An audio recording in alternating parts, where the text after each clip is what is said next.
Mamo babariaka, fa bakana de karama. Oh, taneta zany pijalako fahira zay tiako mila mipolipoli zay e. Rakofrakofrakofra. Asiraiky manisy toza zone ty ro misy raha bakao fa tiako mafana tsatsa. Satria anao tsy siky periky fa toza avao ty tiako. Tiako riaka. Miala. Anjasinareo tse. Anjaso. Apetsanareo tse fafana. Zay.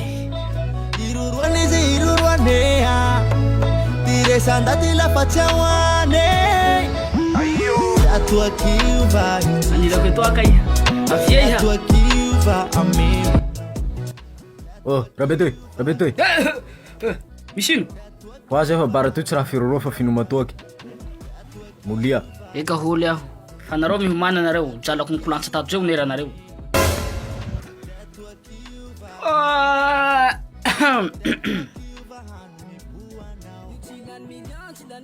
Zaho ty mamboato. Ravako jalako resana bavy. Tsy ho soa tolona angalatsy zay. Amin'ny anaran'i Jesosy. Amen.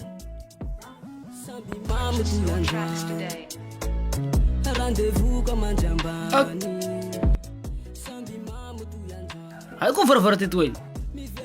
Nafalindroso koa varavara eny. Vandy.